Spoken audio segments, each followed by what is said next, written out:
तो ये है ज्ञानवापी को लेकर देश की सियासत का मूड और इससे काशी भी अछूता नहीं है। सीधे आपको एक बार फिर से लेकर चलते हैं काशी, जहां मेरे सहयोगी ज्ञानेंद्र इस वक्त मौजूद हैं और काशी का सियासी मूड ज्ञानवापी पर क्या है उसी को टटोल रहे हैं। ज्ञानेंद्र, बम बम बोल रहा है काशी।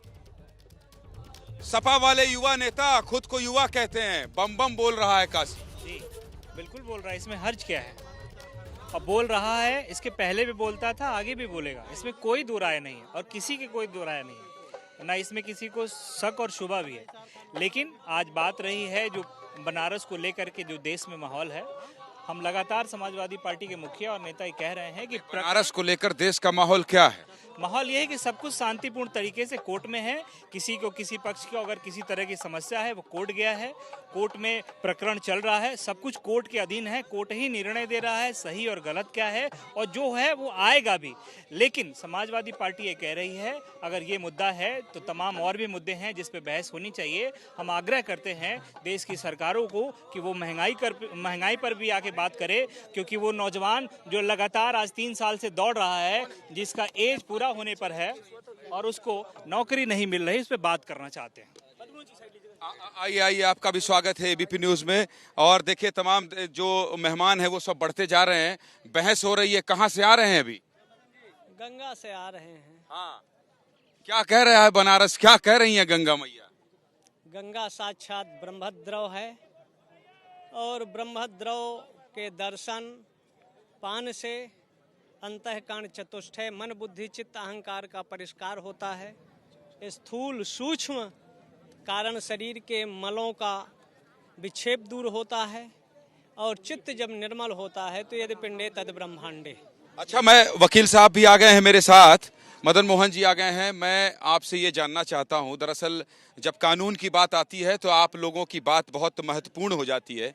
ये बताइए, आपकी ही बात होती है, आप लोगों ने ही आज रोक दिया, सब कानूनी दांव पेच आगे ही नहीं बढ़ने दिया। मैं ये एक चाहता हूँ दर्शकों को जरा समझाइए, क्योंकि ये भी महत्वपूर्ण है। लोग ये जानना चाहते हैं कि आज हुआ क्यों नहीं फैसला। आज 2 याचिकाएं दायर थीं, आज इसके अलावा और एप्लीकेशन गए। ये तो हड़ताल थी, ठीक है हड़ताल था, लेकिन विशेष प्रकरण मानते हुए कम से कम इसकी सुनवाई हो सकती थी। पेच कहाँ फंसा? बहुत आसान शब्दों में मैं अपने दर्शकों को समझाना चाहता हूँ। आज शासकीय जितने भी प्रदेश के अधिवक्ता थे, सचिव उत्तर प्रदेश के द्वारा अपमानजनक टिप्पणी की गई थी, इसके विरोध में पूरे प्रदेश के अधिवक्तागण हड़ताल पे थे। उन्होंने खबर तो हम दिखा रहे हैं, 1:30 बजे एक बैठक हुई थी बार काउंसिल में। वो क्या मैं जो समझ पाया वो ये थी कि 19 तारीख को सांकेतिक है और 20 को प्रदेश व्यापी हड़ताल है। ऐसा कुछ निर्णय हुआ है क्या? नहीं, इस संदर्भ में मुझे जानकारी नहीं है। बार काउंसिल के सदस्य 3 बनारस बार में हैं, उनसे कल हमें सूचना पूरी मिल जाएगी। और जहाँ तक आज के इस विशेष सुनवाई का संदर्भ था, तो मैं माननीय अपने बार एसोसिएशन के पदाधिकारी, अध्यक्ष, उपाध्यक्ष, महामंत्री के सामने प्रार्थना पत्र दिया कि जिस पे पूरे देश की नज़र है, इस मुकदमे पर आप अनुमति दीजिए, हम लोग कोर्ट में पेश होकर अपनी बात कहें और ये मामला प्रोसीड होता रहे। तो उन्होंने बैठक की और इस संदर्भ में थोड़ी असमर्थता बार काउंसिल के सदस्यों ने की कि बनारस केंद्र है और हम लोग 3 लोग यहाँ पे बार काउंसिल के सदस्य हैं, आज क्षमा कर दीजिए।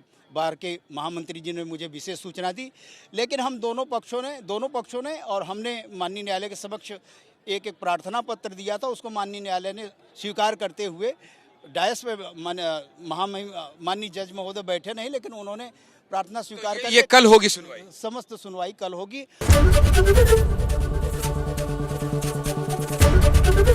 एबीपी न्यूज आपको रखे आगे।